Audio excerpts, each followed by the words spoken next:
Hello guys, welcome to Kala Utpatti. Today we are going to study about how to learn anatomy. Okay, anatomy क्या होता है? एक human structure जो कि हम लाइन और शेप्स के थ्रू बनाते हैं उसको हम एनाटॉमी कहते हैं. ठीक है, अब पहला क्या है? ठीक है, पहले कि हम जानेंगे कि हम हाउ टू लर्न एनाटॉमी में पढ़ेंगे क्या, किस तरीके से हम करेंगे. तो पहले हम पढ़ेंगे कंस्ट्रक्शन. ठीक है, कंस्ट्रक्शन मीन्स कि कंस्ट्रक्शन आप समझो. कंस्ट्रक्शन मतलब चीज़ों को कंस्ट्रक्ट करने का मतलब होता है कि चीज़ों को जोड़ के बनाना किसी चीज़ों से या किन्हीं भी चीज़ों से. ठीक है, दूसरा है फेशियल डिटेल. अगर आप पूरी बॉडी बना रहे हो, अगर आप फेशियल डिटेल्स नहीं दे पा रहे हो तो फिर उसमें कोई डिटेल्स नहीं होंगी. ठीक है, अगर हमें आती हैं चीज़ें, हमने बना ली लाइन और सर्कल के थ्रू. अब हमें सेकंड क्या बनाना है? Torso into details. मतलब टॉर्सो होता है ना, मतलब जिस टॉर्सो मीन्स होता है जो मेन बॉडी होती है हमारी ह्यूमन बींग्स की, वो तो वो डिटेल से बनाना हम सीखेंगे. फिर आर्म्स में कितनी दिक्कत होती है बनाने में वो.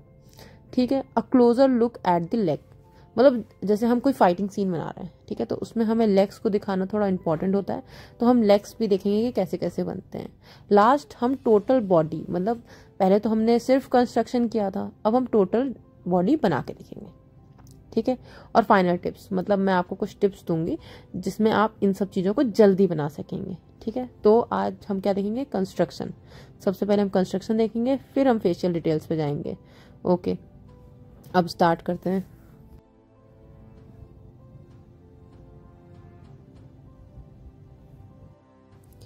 ठीक है, तो हम पहले ये देखेंगे कि हम जो हाउ टू लर्न एनाटॉमी है जिसमें कंस्ट्रक्शन हम पढ़ रहे हैं, उसमें कंस्ट्रक्शन करने के लिए हम शेप्स कौन से यूज़ करेंगे. ठीक है, तो पहले कि मैं आपको ये बताऊं तो हमें पता होना चाहिए कि कंस्ट्रक्शन हमें करना क्यों है. ठीक है, कंस्ट्रक्शन एक फाउंडेशन होता है कैरेक्टर के लिए. ठीक है, कैरेक्टर के लिए फाउंडेशन कैसे होता है, क्यों, वो अभी आपको पता चलेगा जब मैं 3 एग्जाम्पल दूंगी आपको. ठीक है, अब जो गुड कंस्ट्रक्शन होता है, गुड कंस्ट्रक्शन का मतलब क्या है? जो प्रोपोर्शंस हैं, जो शेप्स हैं, उनको हम अगर सही से रख के बना रहे हैं तो वो रियल कैरेक्टर को शो करेगा.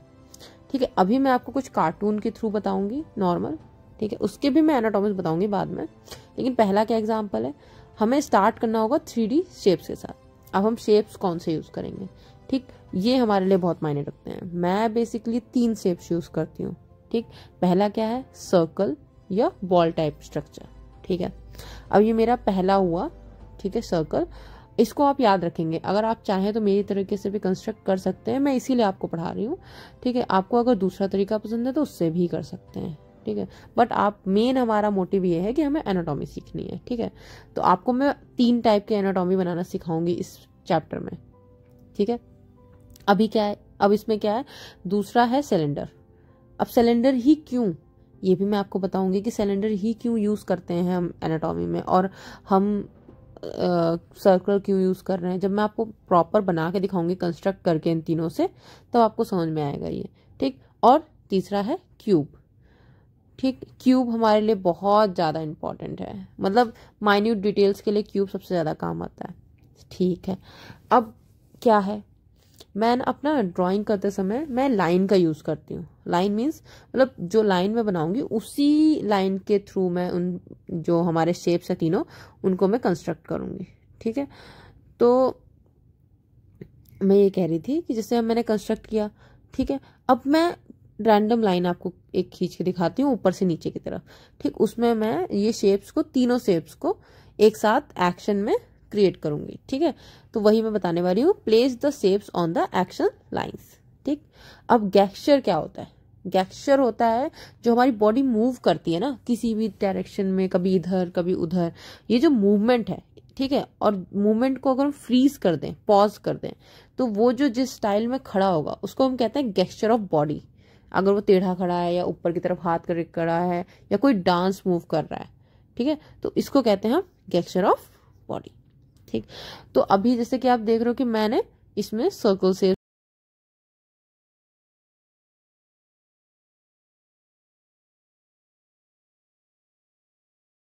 शेप्स रख दिए हैं. ठीक है, अभी आप देखोगे कि अब मैं इसमें सिलेंड्रिकल और क्यूब का यूज करूंगी.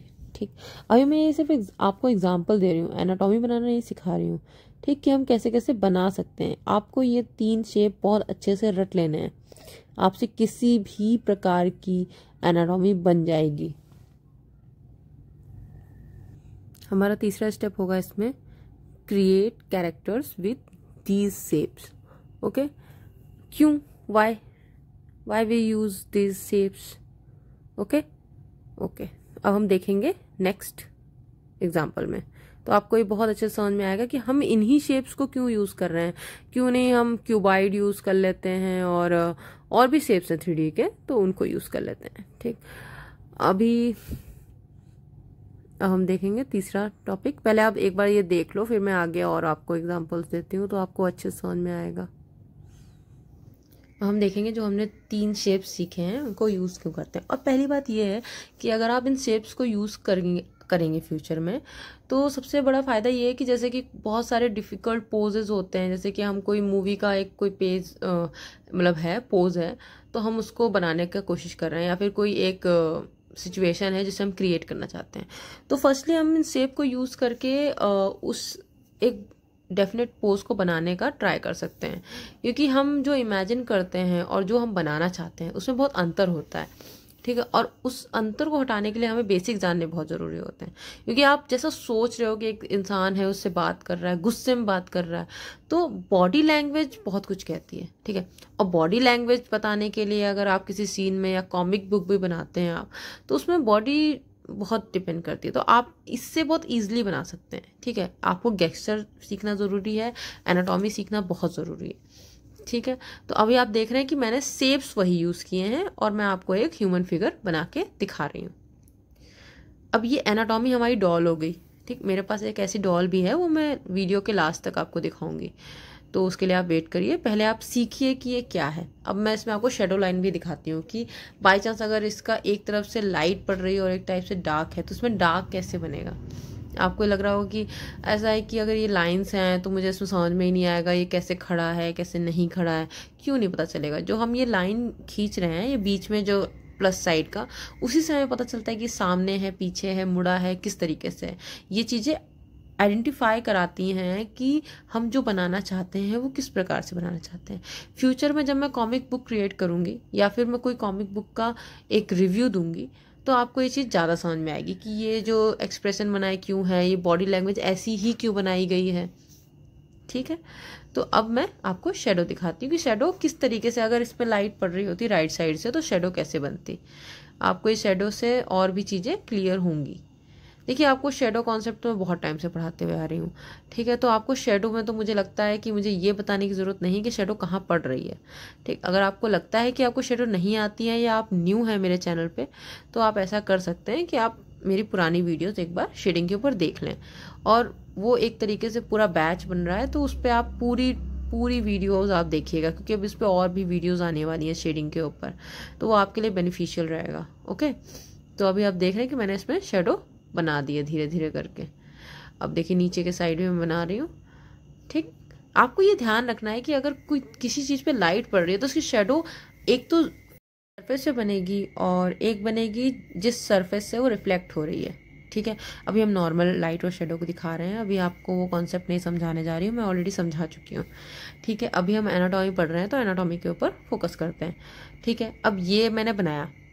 ठीक है, अगर आपको लग रहा है कि नहीं ये मुझसे नहीं बन रहा है, ये बहुत कठिन है, तो मैं आपको और भी तरीके बताती हूँ जिससे आप इजीली बना सकते हैं। बट ये बेसिक है, तो आपको सीखना ज़रूरी है, और इसके एग्जांपल्स मैं फ्यूचर्स में और दूंगी, इसकी और भी क्लासेस आएंगी। ठीक है, एनाटॉमी की तो आपको घबराने की ज़रूरत नहीं है। मैंने 7 स्टेप्स बताए थे ना, उन्हीं 7 स्टेप के हिसाब से मैं पढ़ाऊँगी। तो फर्स्ट वीडियो यही है, और इसकी डिटेल वीडियो मैं बाद में भी बनाऊँगी, जिससे आपको बिल्कुल क्लियर हो जाए एनाटॉमी।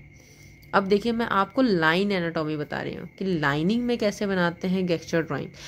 अब गेस्चर में बता चुकी हूँ, गेस्चर वो होता है मूवमेंट ऑफ बॉडी, कि हम किस तरीके से खड़े हैं, कुछ कर रहे हैं, बॉल फेंक रहे हैं अगर, और क्रिकेट खेल रहे हैं। ठीक है, तो बैट को जो स्विंग करते हैं, अब सोचिए उस बैट को स्विंग करते हुए हम रोक दें, उसको पॉज करते हैं, तो वो जो एक स्ट्रक्चर निकल के आएगा वो एक गेस्चर कहलाएगा, कि किसी गेस्चर में इंसान खड़ा है। ठीक है, तो उस गेस्चर को बनाने के लिए सबसे अच्छा तो मैं मानूंगी लाइन। ठीक है। लाइन आर्ट मतलब बेस्ट होता है क्योंकि आपको समझ में आएंगी चीजें। अभी आपको क्या लग रहा है, मुझे तो इसमें लग रहा है कि जैसे ये कोई गाना गा रहा है ऐसे खड़े होके या डांस स्टेप कर रहा है, तो अलग बहुत सारे आपके भी अलग हो सकते हैं, ठीक है। तो आपको कैसा लग रहा है मुझे कमेंट जरूर करिएगा, ठीक है। तो अब जैसे कि आप देख रहे हैं, मैं और भी एग्जांपल देती हूँ, ठीक है। अब मैं आपको थोड़ा जल्दी जल्दी दिखाऊंगी, तो आप देखिए इसको ये कैसा बन रहा है। ओके,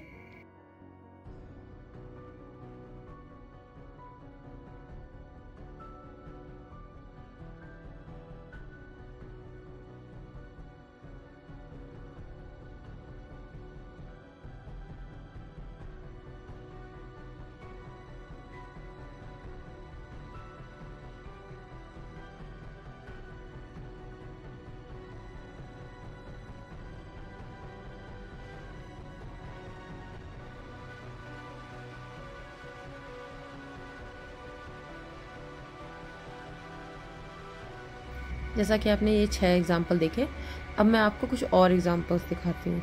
वो थोड़ा अलग है इससे, लेकिन कुछ हद तक सिमिलैरिटीज हैं दोनों में, बट ये अलग है। अब इसमें क्या अलग है आप ये भी देखो कि मतलब मैं इसे बहुत मतलब ये तो था कि बीच का बनाना है, टॉर्सो बनाना है, इसमें नहीं टॉर्सो बनाना, इसमें बस आपको लाइंस बनानी है और भी रैंडम, और आपको इसमें बिल्कुल डरना नहीं है बनाते समय, सबसे पहली बात, ठीक है। और ये मुझे लगता है सबसे ज़्यादा आपको यही पसंद आएगा क्योंकि इसमें ज़्यादा काम नहीं है और सबसे ईजिली यही बनता है, ठीक है। आपको इसे बनाने में मज़ा आएगी, और मुझे लगता है कि अपने काम में मज़ा आना ज़्यादा इम्पोर्टेंट होता है। तो आपको जो भी अच्छा लगे, चाहे पहला वाला चाहे ये दूसरा वाला, सभी ठीक है। मुझे लगता है इतना तो आपको समझ में आ गया होगा, ठीक है। हम इसको दोबारा भी रिवाइज करेंगे। अभी आप इसको बनाइए अपनी कॉपीज़ में और समझिए ये कैसे है, और अपने आसपास की चीज़ों को देखिए और समझिए कि अगर कोई इंसान आपके सामने बैठा है तो क्या ऐसे ही बैठा है, ठीक। आपको ये चीज़ें समझनी पड़ेंगी, तो आप एक बार बना के देखो, आपको अच्छा लगेगा, ठीक है। ये एग्जाम्पल था, ये दूसरा था। आप देख रहे हैं ना डिफरेंस, समझ में आ रहा है आपको डिफरेंस उसमें क्या था। और एक ये है। अब ये वाला तरीका भी आप कर सकते हो, लेकिन पहले आप जो मैंने बोला है लाइन ड्राइंग उसको प्रैक्टिस करिए, इसके बाद इस पे ध्यान दीजिएगा, ठीक है। दोनों में से जो आपको अच्छा लगे। अब ये जो लास्ट वाला है ये तो मैंने आपको बताया था शेप से कैसे बनता है। अब मैं आपको शेप से बना के भी दिखाऊंगी अभी, ठीक है। अभी मैं आपको मैंने बताया था ना मेरे पास डॉल है एनाटॉमी वाली, तो वो मैं आपको दिखाती हूँ। सबसे पहले ये रही, क्या इसमें शेप देख पा रहे हैं, है ना शेप। मैंने क्या कहा था सिलेंडर क्यों इंपॉर्टेंट है, हमने कोई और शेप्स क्यों नहीं यूज़ किए, इसी वजह से, क्योंकि ये जो शेप्स होते हैं ना, ये शेप्स हमें बहुत काम आते हैं हर चीज़ में। ये एनाटॉमी में ही नहीं, हर चीज़ में ही काम आते हैं। अब देखिए मैं इसको किसी भी तरीके से घुमा सकती हूँ, इसके हाथ पैर, और इसको बैठे हुए बना सकती हूँ। इसकी ड्राइंग करना ईजी हो जाती है ऐसे, ठीक है। तो यही चीज़ है कि हम आपको मतलब एनाटॉमी डॉल की ज़रूरत नहीं है। आप आसपास के लोगों को देखो कि वो कैसे चल रहे हैं, बैठे हैं, उनको देखो बेटा। अगर आपको आर्ट फील्ड में कुछ भी करना है तो आपको पहले देखना सीखना पड़ेगा, ठीक है। और देखना मतलब देखना अलग चीज़ होती है और चीज़ों को गहराई से समझना अलग चीज़ होती है, ठीक। अब मैं जैसे आपको डॉल दिखा रही हूँ, किसके कंधे देखिए, इसके पैर देखिए कैसे बटे हुए हैं, इसके हाथ, और देखिए हाथ दोनों ऊपर नीचे बराबर हैं, पैर भी ऊपर नीचे बराबर हैं। जो बीच में सर्कल बना है ना, उससे नी होता है ना हमारे जैसे, है ना, उसी टाइप से बता रही हूँ कि जैसे हमारे हाथ पैर होते हैं ना, वैसे ही इस मॉडल के भी ऐसे ही हैं, ठीक है ना। मुझे लगता है आपको ये इंटरेस्टिंग लग रहा होगा, तो आप बना सकते हो देखकर, ठीक है। और पता है आपको काफ़ी सारे ऐप्स भी होते हैं जिनमें आप ऐसे मतलब कोई भी स्टाइल में बैठा के फिर उसको देख के बना सकते हैं। मैंने काफ़ी टाइम तो उसी को यूज़ किया, मतलब अगर आप देखें एनाटॉमी स्ट्रक्चर में, तो मैं एनाटॉमी स्ट्रक्चर मैंने बहुत प्रैक्टिस किया है, ठीक है। अभी मैं आपको ये वाली डॉल थोड़ी सी बना के दिखाती हूँ। अब मैं सेम ऐसी नहीं बनाने वाली हूँ, जो मैंने आपको तरीका बताया है मैं उस तरीके से बनाऊंगी। चलिए मैं स्केच यूज़ कर लेती हूँ, आपको दिख नहीं रहा होगा। तो देखिए अब मैंने जैसे आपको पहला वाला बताया था कि ऐसे ऐसे बनता है, ठीक है, तो वैसे ही मैं बना के दिखा रही हूँ कि बीच में एक सर्कल और फिर बगल बगल में एक। अब मैं दिखा रही हूँ, देखिए इसी को देख के मैं बना रही हूँ और ये कैसे बन रहा है, ठीक है। कंधे बन गए इसके, और बीच में मैंने एक लाइन खींच दी यहाँ तक, फिर वहां पे जो मेन एरिया है उस पर एक सर्कल, जिससे हमें पता चले कि हाँ टॉर्सो खत्म हुआ है और हमारे लेग्स स्टार्ट हुए हैं, तो ये हमें पता चलना चाहिए। अब देखिए मैंने लेग्स भी इसको देख के बनाए है। अब मैं इसके हाथ बनाऊंगी, देखिए ये हाथ थोड़ा नीचे चला जाएगा क्योंकि जगह नहीं है, ठीक है। और देखिए पड़ोस में ऐसे बनाया और ये इस तरीके से। ठीक, तो आपको लग रहा है ना? तो बस इसी तरीके से हमें सीखना है कि कैसे बनता है। चलिए मैं थोड़ी और डिटेल करके आपको दिखाती हूँ, ठीक है, दूसरा कलर से, जिससे आपको समझ में आए। ठीक, अब हमें देखना है कि डिटेल्स क्या हैं। अब जो हमने इससे पहले सबसे पहले नंबर पे सीखा था ना, वो मैं इसमें आपको बताती हूँ कि इसमें ऊपर लाइन थी और गला था, ठीक है, शेप्स थे, बहुत सारे शेप्स थे। अब मैं थोड़ा टॉर्सो जैसा दे देती हूँ, उससे पता चले कि हाँ क्या शेप है क्या नहीं है। ठीक है, मैं एक ये जो मैं बना रही हूँ ना एनाटॉमी, ये ऐसी डॉल एक आती है, ठीक है, तो आप उसको भी यूज़ कर सकते हो। और जो मेरे हाथ में है इस समय, ये थोड़ी अलग एनाटॉमी है। ठीक, मैंने इसमें कभी काम नहीं किया, लेकिन हाँ मैं ये आपको बना के एक बार अच्छे से दिखा दूंगी। कई अलग अलग शेप में बैठा हुआ है और मैं स्केचिंग कर रही हूँ, तो ये भी कर सकते हैं। ठीक है, अभी आप इसको समझिए कि मैं किस तरीके से बना रही हूँ। कंस्ट्रक्शन ऑफ एनाटॉमी आज यहीं खत्म करते हैं ना। इसकी एक और क्लास हम कर सकते हैं एनाटॉमी की, बट हम अब कंस्ट्रक्शन ऑफ फेस देखेंगे या फेशियल एक्सप्रेशन देखेंगे। ठीक है, तो ये हम कोर्स कंप्लीट करेंगे। Okay, thank you so much. अगर आपको इस वीडियो से वैल्यू मिली हो तो इसको लाइक करना मत भूलिएगा और प्लीज़ सब्सक्राइब माई चैनल।